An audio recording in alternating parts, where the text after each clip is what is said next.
SPAK dhe Byroja Kombëtare e Hetimit kanë ndërmarrë një aksion në zonën e Kodrës së Diellit. Detajet lidhur me qëllimin e këtij aksioni nuk janë zbuluar ende, ndërsa autoritetet nuk kanë dhënë informacione zyrtare.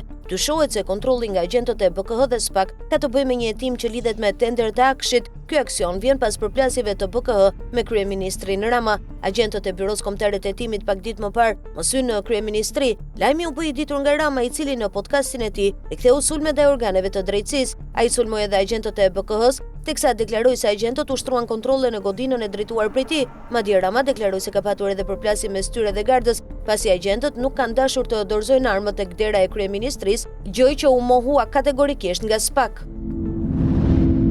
Ervin Saliani, antari i kryesisë së PD-s, vijon turin e foltoreve të tij, ndërsa pasditën e së martës dalet në Elbasan. Kjo është foltoria ose takimi i tretë që Saliani zhvillon me antarët dhe strukturat e PD-s pas takimit në Durrës dhe Elbasan. Turi i takimeve të Salianit me atë që e konsideron si bazën e demokratëve ka ndezur përplasjet në Partinë Demokratike. Në mbledhjen e fundit të kryesisë, Saliani pati replika të forta me kreun demokrat Sali Berisha dhe sekretarin e përgjithshëm Flamur Noka. Si Berisha ashtu dhe Noka e trajtojnë turin e takimeve të Salianit si agent personale që i shërben Edi Ramës. Në anën tjetër, ish deputeti demokrat shprehet se përmes takimeve të tilla synon të ringjallë strukturat e PD-s, ndërsa thekson se misioni i tij është rrëzimi i Edi Ramës. Kreu i Partisë Shqipëria Bëhet, Adriatik Lapaj, ka lajmëruar mbajtjen e një proteste masive më 20 dhjetor në orën 12 në bulevardin Dëshmorët e Kombit. Prej datës 8 dhjetor, Adriatik Lapaj po proteston para kryeministrisë, ku kërkon dorëheqjen e kryeministrit Rama me sloganin Edi Rama jep dorëheqjen, koha jote e ka mbaruar. Lapaj fton qytetarët në protestë masive. Presidentja e Kosovës Vjosa Osmani tha se gjatë takimit me Papa Leonin e 14 në Vatikan kanë diskutuar për themelimin e bashkëpunimit me shpresën që Selia e Shenjtë do të marrë së shpejti vendimin e shumë pritur për njohjen formale të Republikës së Kosovës. Gjatë qëndrimit në Vatikan, e para e shtetit kosovar ka zhvilluar takime edhe me zyrtar të tjerë të lartë të Selisë së Shenjtë. Ajo e ka ftuar Atin e Shenjtë për vizitë në Kosovë, pavarësisht se Vatikani nuk e njeh Kosovën. Dy vendet mbajnë raporte mes tyre. Në janar të vitit 2024, Kosova ka hapur misionin e posaçëm në Vatikan, ndërkaq në maj të këtij viti, raportet u thelluan edhe më shumë me emërimin e Luigi Biancos si nunc apostolik në Sloveni dhe delegat apostolik për Kosovën. Fermerët grek vijojnë sërish protestat e tyre, ndërsa dhe sot është bllokuar aksi Kakavi Janin. Policia kufitare Kakavi ka njoftuar se ditën e sotme, nga ora 19 deri në orën 22 me orën greke, aksi rrugor Kakavi Janin në kryqëzimin e fshatit Kallpaq do të jetë sërish i bllokuar për shkak të protestës që do të zhvillojnë fermerët. Mësohet se qarkullimi do të lejohet vetëm për automjetet që do të kenë emergjenca shëndetësore.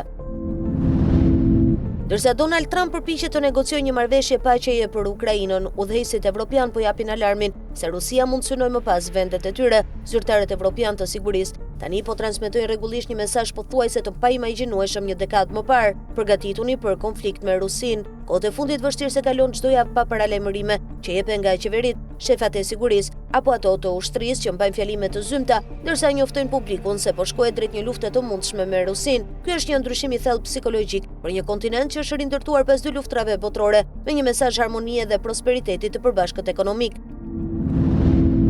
Unioni Evropian i Transmetimeve (EBU) ka publikuar listën zyrtare të 35 vendeve pjesëmarrëse në Eurovision 2026, i cili për këtë vit do të mbahet në Vjenë të Austrisë. Ky edicion pritet me shumë kuriozitet, duke sjellë emocione, rivalitet dhe shfaqje spektakolare për miliona fansa në gjithë Europën e mëgjerë. Nga vendet pjesëmarrëse, 5 janë parakualifikuar direkt në finalen e madhe, që do të zhvillohet më 16 maj 2026. Këto vende janë Franca, Gjermania, Italia, Mbretëria e Bashkuar dhe vendi pritës Austria. Këto 5 vende kalojnë direkt në finalen e madhe të Eurovisionit për shkak të rregullave të garës të njohura si Big Five ose pesëshja e madhe, plus vendi pritës.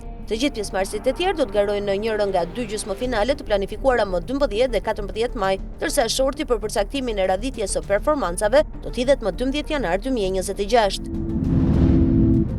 Bekim Balaj është fituesi i topit të artë për vitin 2025, duke u shpallur kështu futbollisti më i mirë i vitit në Shqipëri. Në ceremoninë që u mbajt mbrëmjen e djeshme në Teatrin Kombëtar të Operës dhe Baletit, sulmuesi i Shkodran triumfoi përballë rivalëve si Batonza Bërgjaj, sulmuesi Dinamo City, Mario Dajsinani, portieri Ignatias dhe Devi Bregu, mesfushori i Dinamo Cityt. Ky është topi i artë i dytë në karrierën e sulmuesit të Vllaznisë. Presidenti Armand Dukaj dorëzoi djaloshit Shkodran trofeun më të rëndësishëm të mbrëmjes, duke uruar për sezonin fantastik në radhët e Vllaznisë.